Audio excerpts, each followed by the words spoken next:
सूरत हाल को देखते हुए लगारी साहब जी लगारी साहब, ये जो सारी सूरत हाल को देखते हुए सिंध में जो अभी आप देख रहे हैं, जिस तरह से तरक्की की जो शरह है वो सिंध में, और जो मामलात यहाँ पर रहे हैं, जो मसाइल यहाँ पर जूं के तू हमें दिखाई दे रहे हैं, पंजाब में जगह बना लेगी पीपल्स पार्टी? आपका क्या टेक है इस पर? एक तो आमिर साहब के पास अपना पैकेज है ना, वो एंटी पीपल्स पार्टी उनका एक रिवायती किस्म का नहीं, मैं आमिर ज़िया साहब बिल्कुल न्यूट्रल बात करते हैं, उनकी मोहब्बत से चलाते हैं वो। इसको पूरे का पूरा उनके पास एक रिकॉर्ड है जो उसको वो बिल्कुल लास्ट मिनट रह गया हमारे पास, बस आप टेक दे दें। नहीं, मेरा ख्याल है कि पीपल्स पार्टी ने एक अच्छी गवर्नेंस की मिसाल कायम की। कोई ऐसा नहीं होता है कि 15 साल तक मुसलसल किसी को इक़्तिदार में रहने का मौका दे। सिंध के लोग जाहिल नहीं, सियासी तौर पर सिंध के लोग पाकिस्तान के दीगर सूबों से अगर ज़्यादा नहीं है तो कम बिल्कुल नहीं है। सियासी तौर पर बहुत बालिग लोग हैं और वो सियासी फैसले करते हैं। उनके बारे में ये अंदाज़ा लगाना या ये राय कायम करना कि वो जो है वो ऐसे लोगों को मुंतखब करते हैं जो करप्ट हैं, जो ख़राब हैं,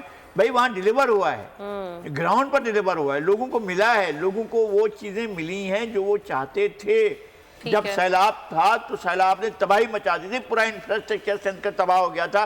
सिंध इंडस के राइट बैंक पर भी और वेस्ट बैंक पर भी पानी 99 किलोमीटर दूर डेराला तक जा पहुंचा था, हर चीज़ तबाह हो गई थी। वहाँ से फिर निकाला, पूरे सिंध को बहाल किया, पूरे सिंध को रिहेबिलिटेट किया, सारा नेटवर्क दोबारा बनाया, सारी चीज़ें दोबारा बनाई हैं पाकिस्तान। यानी ऐसा नहीं है कि बिल्कुल फनाह कर दिया जी, तबाह कर दिया जी, फनाह कर दिया। ये मेरे ख्याल में हम कराची में बैठे हैं ना, तो हमें एक मालूम होता है कि जनाब बाकी बुरा जो है वो तबाह हो रहा है, नहीं हम देखते नहीं है ना वहाँ जाकर। ठीक है, सब्सक्राइब करें और बेल दबाएं ताकि कोई खबर रह न जाए।